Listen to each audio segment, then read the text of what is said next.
नमस्कार। गिरीश गुप्ता के चैनल में आपका स्वागत है। आज बात करते हैं एक माइक्रो कैप कंपनी की जिसका मार्केट कैपिटलाइजेशन लगभग 400-500 करोड़ का है और ये कंपनी अपने नाम के कारण काफ़ी चर्चा में है। तो इस कंपनी का नाम है नमो ई वेस्ट और ये नमो ई वेस्ट जो है ये ई वेस्ट रिसाइकलिंग के क्षेत्र में काम करती है। कैसे ये कंपनी काम करती है, क्या इसके एग्जैक्टली प्रोडक्ट्स हैं या क्या इसकी सर्विसेज हैं और ये किस प्रकार से ई रिसाइकलिंग के माध्यम से पॉल्यूशन कंट्रोल करने में देश की मदद कर रही है, ये आज के वीडियो में हम जानेंगे। हमेशा की तरह पहले जान लेते हैं कंपनी के इतिहास के बारे में। तो कंपनी का इतिहास कोई बहुत ज़्यादा पुराना नहीं है। 2014 में कंपनी का इनकॉर्पोरेशन हुआ, यानी कंपनी की स्थापना हुई। और ज़्यादा इंटरेस्टिंग बात इसमें ये है कि जो उन्होंने नाम रखा ये नमो ई वेस्ट, ये आखिर नाम आया कहाँ से। तो कुछ लोगों का कहना ये है कि 2014 में प्रधानमंत्री नरेंद्र मोदी ने देश की बागडोर पहली बार संभाली और उसी साल इनके इस कंपनी का इनकॉर्पोरेशन हुआ। तो उन्होंने नरेंद्र मोदी के जो 2 लेटर्स हैं न और मो, वो लेकर इस कंपनी का नाम नमो ई वेस्ट कर दिया।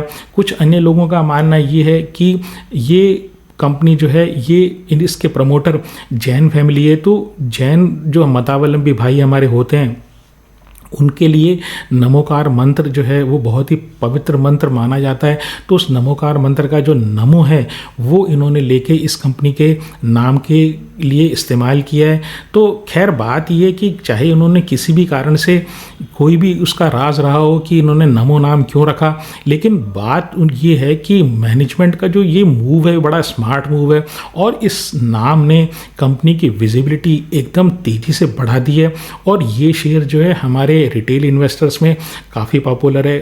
खैर इस कंपनी का जो आईपीओ है अभी रिसेंटली सितंबर 2024 में आया और 85 रुपीज़ में इस कंपनी का आईपीओ प्राइस था। रिटेल कैटेगरी में ज़बरदस्त सब्सक्राइब हुआ 196 और ओवरऑल और भी ज़्यादा ज़बरदस्त सब्सक्राइब हुआ 226 टाइम्स और अब इसका प्राइस जो है लगभग 210 रुपये का है।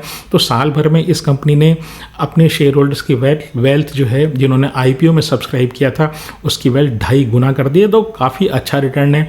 तो जानते हैं कंपनी एग्जैक्टली करती क्या है। तो देखिए कंपनी जो है वो जो है एक ऑथोराइज रिसाइकलर कंपनी है। ऑथोराइज रिसाइकलर क्या होता है, इनको गवर्नमेंट से एक लाइसेंस मिलता है रिसाइकलर का और उसी रिसाइकलर को हर कंपनी ऑथोराइज रिसाइकलर नहीं हो सकती। तो जिसको ये सर्टिफिकेट मिलता है तो वही ऑथोराइज रिसाइकलर कहलाने के हकदार होती है। तो ये ई वेस्ट का कलेक्शन, रिसाइकलिंग, डिस्पोजल करती है या उसमें इस तरह के बिजनेस में वो इन्वॉल्व है। अब एक एक चीज़ को एक बार समझ लेते हैं कि ई वेस्ट क्या होता है। तो ई वेस्ट, पहली चीज़ वेस्ट क्या होता है। वेस्ट का मतलब ये है कि कोई ऐसी चीज़ जो अपनी यूज़फुल लाइफ ख़त्म कर चुकी है, यानी जिसमें कोई अब उसके उपयोग रहा नहीं या वो ख़राब हो चुकी है या उसको आप कोई नई टेक्नोलॉजी आने के कारण इस्तेमाल नहीं करना चाहते, तो वो हुआ वेस्ट। अब ई वेस्ट क्या हुआ, ई वेस्ट वो चीज़ें जिसमें कोई इलेक्ट्रॉनिक सर्किट जो है उस उपकरण के कामकाज में इस्तेमाल होता है, जैसे टीवी हुआ, फ्रिज हुआ, वॉशिंग मशीन हुआ, लैपटॉप हुआ, मोबाइल हुआ, डेस्कटॉप हुआ। अब इस कंपनी के जो बिजनेस मॉडल को हम 3 हिस्सों में तोड़ के समझने की कोशिश करते हैं। पहली चीज़ ये कि ये ई वेस्ट या ई कबाड़, इलेक्ट्रॉनिक कबाड़ ये लाते कहाँ से हैं, उस चीज़ को सोर्सिंग बोलते हैं। तो देखिए ये जो है जो मैन्युफैक्चरर और प्रोड्यूसर हैं जिन्होंने ये टीवी, फ्रिज, वॉशिंग मशीन या मोबाइल या जो लैपटॉप या डेस्कटॉप बनाए हैं, तो उन कंपनी से या तो वो मैन्युफैक्चरर हैं या ऑथोराइज डीलर्स हैं उसके या ऑथोराइज रिटेलर्स हैं, तो वो वहाँ से ये जो पुराने सामान हो जाते हैं या ख़राब हो जाते हैं या जो उनकी जो सर्विस सेंटर्स हैं वहाँ से जो है ये इकट्ठा करते हैं। इनके जो है लॉन्ग टर्म सर्विस कॉन्ट्रैक्ट्स होते हैं इस तरह के ऑथोराइज सर्विस सेंटर से और मैन्युफैक्चरर से, तो वहाँ से एक तो इकट्ठा करते हैं। दूसरी चीज़ ये है कि ये जो है कबाड़ी जो होते हैं ना, बड़े कबाड़ी, तो उन बड़े कबाड़ियों के साथ इनका फिक्स प्राइस कॉन्ट्रैक्ट है। तो फिक्स प्राइस कॉन्ट्रैक्ट का मतलब ये है कि ये कबाड़ी जो है इनको एक सर्टेन रेट पे बेचेंगे। अब बाज़ार में उस कबाड़ का भाव कुछ भी रहता हो, इनको उस लॉन्ग टर्म यानी नमो ई वेस्ट को उस कॉन्ट्रैक्ट के तहत फिक्स प्राइस पर लेना ही लेना पड़ेगा। यानी जो प्राइस का फ्लक्चुएशन है वो चाहे फ़ायदे में रहे चाहे नुकसान में रहे, वो नमो ई वेस्ट को झेलना ही झेलना पड़ेगा। अब दूसरी चीज़ ये कि ये जो कबाड़ी है ये कहाँ से लाते हैं, तो भाई इनके साथ बहुत सारे रैक पिकर्स होते हैं, या आप और हम जैसे किसी छोटे कबाड़ी को ले जाके बेच देते हैं, तो वो जो है डोर टू डोर कलेक्शन वाला जो सिस्टम है आप ये समझ लीजिए, तो डोर टू डोर से ले लेते हैं या हम किसी छोटे कबाड़ी को जाके बेच देते हैं, और वो जो छोटा कबाड़ी इंटर्न शहर के बड़े कबाड़ी को बेच देता है, और वहाँ से ये नमो ई वेस्ट जो है वो वहाँ से इसको कवर कर लेता है। नेक्स्ट स्टेप है सोर्सिंग के बाद, वो है सॉर्टिंग का। सॉर्टिंग का मतलब ये कि वो जो आइटम इलेक्ट्रॉनिक आइटम्स आपके पास आ गए उसमें से हो सकता है कुछ आइटम उसमें कुछ छोटी मोटी रिपेयर की आवश्यकता हो, और उस रिपेयर करने के बाद वो सेकेंड हैंड मार्केट में वो बिक सके एज इट इज़। मान लीजिए कोई वॉशिंग मशीन है, उसमें थोड़ा कोई पार्ट की कमी है, कोई मोटर में कोई मोटर जल गई है, तो मोटर जो है उसकी वाइंडिंग करा के और वो आसानी से सेकेंड हैंड मार्केट में मोटर वो वॉशिंग मशीन है वो बिक सकती हो, तो ऐसी चीज़ों को अलग कर लेते हैं और रिफर्बिश्ड आइटम के रूप में उसे बेच देते हैं। दूसरे आइटम इस प्रकार के होते हैं जो बिल्कुल वर्क नहीं कर रहे होते, तो उनको ये अलग कर लेते हैं। फिर उसके बाद नेक्स्ट स्टेप आता है डिसमेंटलिंग का। आपने जो बिल्कुल वेस्ट वाली चीज़ें जो किसी काम नहीं आ सकते, रिफर्बिश्ड होने लायक नहीं, उनको आप अलग कर लेते हैं, सेपरेट कर लेते हैं और उनको तोड़ देते हैं, जिसको डिसमेंटलिंग कहते हैं। डिसमेंटलिंग करने के बाद आपको ग्लास के पार्ट मिलेंगे, आपको कुछ चिप्स मिलेंगी, आपको इलेक्ट्रॉनिक सर्किट मिलेंगे, वायर मिलेगा, और इस तरह की काफ़ी सारी चीज़ें, प्लास्टिक के आइटम्स मिलेंगे, उन सबको आप अलग कर लेते हैं। ये हो गया आपकी डिसमेंटलिंग। डिसमेंटलिंग करने के बाद हुआ रिसाइकलिंग। रिसाइकलिंग का मतलब ये हुआ कि जैसे प्लास्टिक है, प्लास्टिक को मैं रिसाइकिल करके नया प्लास्टिक बना दूंगा। इसके बाद मैं जो कोई सर्किट बोर्ड होता है या इलेक्ट्रॉनिक जो कंपोनेंट्स होते हैं उनकी मैं रिसाइकलिंग करता हूँ अपने प्लांट में, और वहाँ से मैं प्रेशियस मेटल, गोल्ड, सिल्वर जैसे प्रेशियस मेटल लेता हूँ। बहुत ही कम क्वांटिटी में ये सब प्राप्त होते हैं, लेकिन प्राप्त होते हैं। इसके अलावा जो है रेयर अर्थ मेटल भी काफ़ी ज़्यादा, कई बार मोटर्स जो होती हैं कि जो इस तरह के इक्विपमेंट्स की इनके मोटर में काम आती है। फिर जो बेस मेटल है एल्यूमिनियम, फिर जो एल्यूमिनियम है, आयरन है, जिंक है, ब्रास है, इस तरह के आइटम भी इससे रिकवर होते हैं। और लास्ट वाला जो स्टेप है कि ये सब रिकवर होने के बाद मतलब मेरे पास कुछ और बचा नहीं है, या तो मैंने रिफर्बिश्ड करके ऑलरेडी उस प्रोडक्ट को जो मेरे पास आया उसको मैंने मार्केट में, सेकेंड हैंड मार्केट में बेच दिया, या मैंने रिसाइकिल करके उस प्रोडक्ट को रिकवर कर लिया, मतलब उसमें से मेटल वगैरह या प्लास्टिक वगैरह मैंने रिकवर कर लिया। तो वहाँ उसके बाद जो आइटम बचा वो बचते हैं वेस्ट, कंप्लीट वेस्ट जिसको बोलते हैं। तो वो लेड के आइटम हो सकते हैं, या जो मरकरी के आइटम होते हैं, जो जहरीले आइटम होते हैं। सेंट्रल पोल्यूशन कंट्रोल बोर्ड की गाइडलाइन के अनुसार और जो स्टेट पोल्यूशन कंट्रोल बोर्ड की जो गाइडलाइंस होती है उसके अकॉर्डिंग उसको डिस्पोज करते हैं, मतलब किसी जगह लैंडफिल में, किसी खड्डे में जाके उसको दबा देते हैं, या जो भी उनकी गाइडलाइंस होती है पोल्यूशन कंट्रोल बोर्ड्स की, उसके अनुसार उसको डिस्पोज करते हैं। तो बेसिकली ये इनका बिजनेस करने का तरीका रहा। तो अब इनके जो बिजनेस, जो इनका रेवेन्यू आता है, वो पहली चीज़ आता है रिफर्बिश्ड आइटम से, जो मैंने बताया सेकेंड हैंड मार्केट में ये बेचते हैं वहाँ से आता है।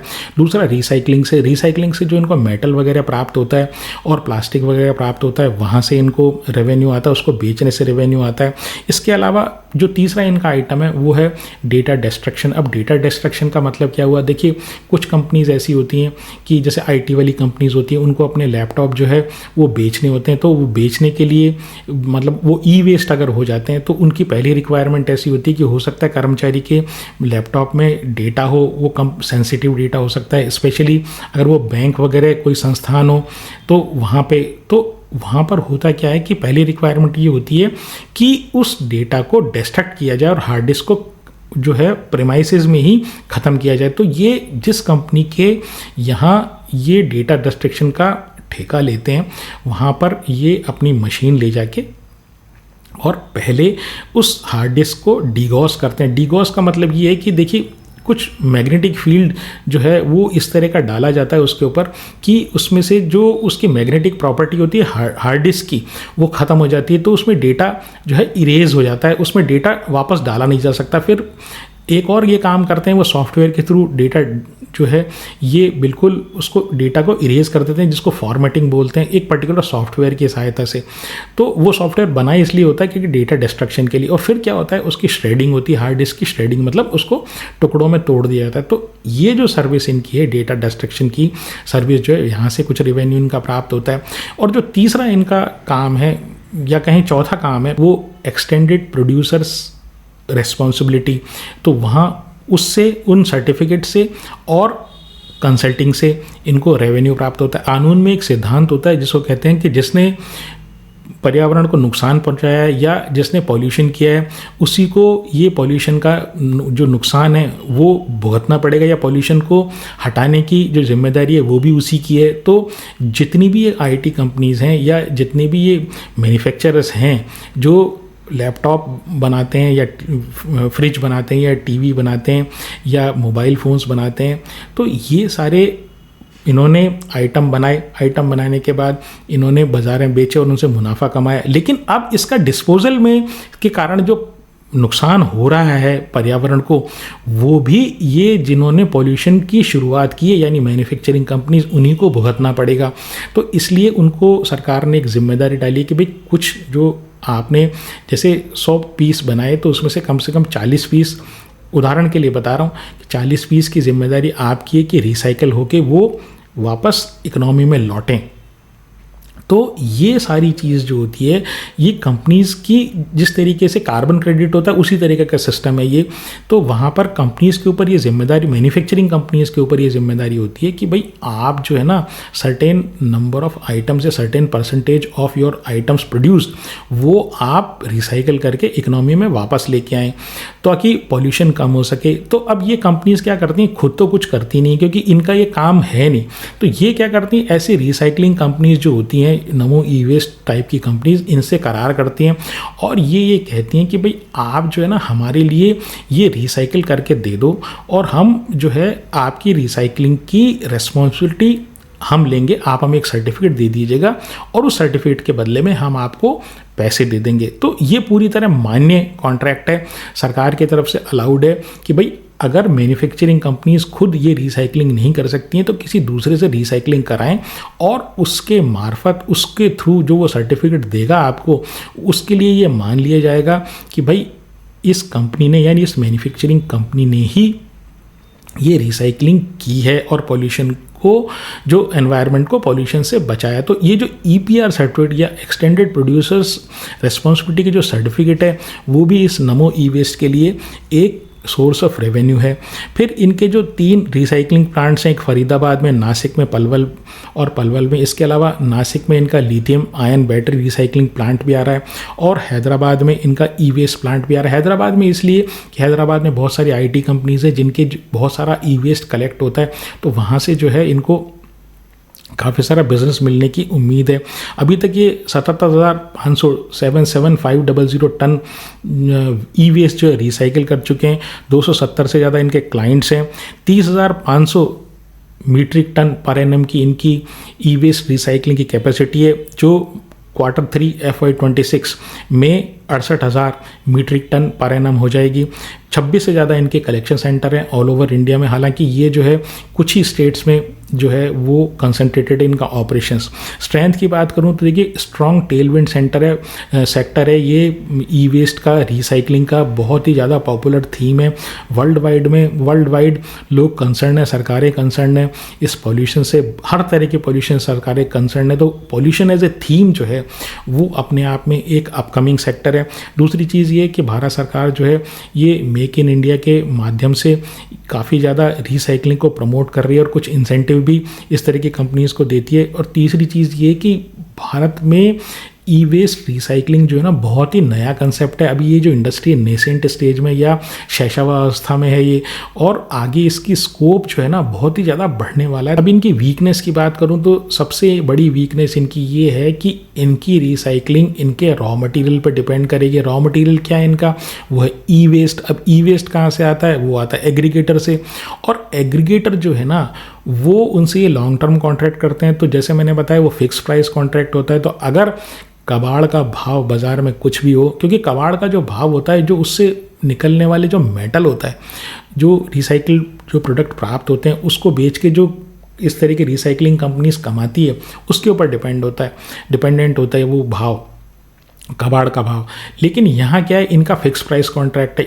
नमो ई वेस्ट का जो होता है वो एग्रीगेटर्स के साथ फिक्स प्राइस कॉन्ट्रैक्ट है। अगर मान लीजिए मेटल के प्राइसेस इंटरनेशनल मार्केट में, रिसाइकल मेटल की प्राइसेस अगर इंटरनेशनल मार्केट में घटती हैं तो इनको तो वही रॉ मटेरियल की प्राइस देनी पड़ेगी उन कबाड़ियों को या एग्रीगेटर्स को। तो इनके मार्जिन्स हिट होते हैं, पॉइंट नंबर 1। दूसरी वीकनेस ये है कि ये जो कंपनी है ये एक्सट्रीमली कॉम्पिटिटिव एरिया में ऑपरेट करती है। हालांकि रिसाइकलिंग एक नया कंसेप्ट है, लेकिन तेज़ी से ऑर्गेनाइज और अनऑर्गेनाइज क्षेत्र में बहुत ज़बरदस्त तरीके से नए नए प्लेयर्स आ रहे हैं, छोटे बड़े हर तरह के प्लेयर्स आ रहे हैं।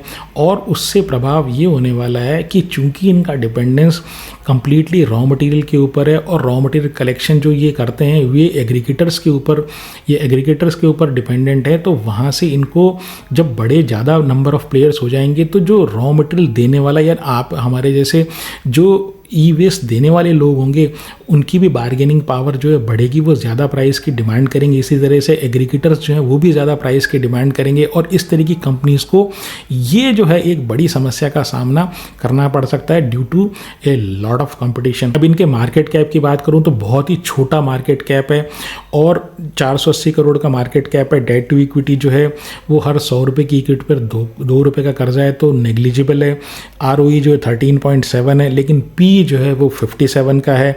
सेल्स जो है वो पिछले 12 महीने, क्योंकि अभी इनकी लिस्टिंग हुई है सितंबर में, तो सेल्स जो है वो 62% अप है और जो प्रॉफिट है वो 17% अप है। कैश फ्लो फ्रॉम ऑपरेशंस जो है मार्च 25 में नेगेटिव है, जो एक सिग्निफिकेंट नेगेटिव मैं मानता हूँ इस तरह की कंपनी की, क्योंकि इनकी इन्वेंट्री पाइल अप हो रही है। तो ऑल इन ऑल मैं बात करूँ तो बहुत ही छोटी कंपनी है, SME प्लेटफॉर्म पे लिस्टेड है और जैसा कि आप जानते हैं SME प्लेटफॉर्म पे जो ट्रेडिंग होती है वो एक सर्टेन शेयर्स के लॉट में होती है, यानी एक शेयर आप खरीद नहीं सकते, बेच नहीं सकते, तो इसमें नीचे गिरने पे जो लॉस की संभावना है वो काफ़ी ज़्यादा होती है। दूसरी बात ये कि इसका जो 57 है, इतनी छोटी कंपनी 480 करोड़ के मार्केट कैप का जो पी जो है 57 है और कोई परफॉर्मेंस ऐसा मुझे लगा नहीं कि इसका कोई परफॉर्मेंस बहुत ही ज़्यादा सिग्निफिकेंट हो। अभी 1-2 साल इस कंपनी को और देखना पड़ेगा। साथ ही साथ आप ये भी बात समझिए कि नई नई कंपनियां जो है इस तरह के सेक्टर में आ रही है और कंपटीशन बढ़ रहा है। हाल ही में अभी एक कंपनी SME प्लेटफॉर्म पे लिस्टेड हुई जिसकी भी काफ़ी बड़ी हाइप है, नाम मैं जानबूझ के उसका ले नहीं रहा हूँ। तो ये सब चीज़ें देखते हुए क्या है कि अभी फ़िलहाल इस कंपनी में 57 का पी जैसे देने का तो मुझे कुछ लगा नहीं। बाकी शेयर में मेरी खरीदने या बेचने की कोई राय नहीं है। कभी भी आप इस तरह का निर्णय करें तो कृपया अपने फाइनेंशियल एडवाइज़र से पूछ के ही करें। अगर आपको मेरा प्रयास पसंद आया हो तो चैनल को सब्सक्राइब करें, वीडियो को लाइक करें और शेयर करें। आज के लिए इतना ही। नमस्कार, धन्यवाद, जय हिंद।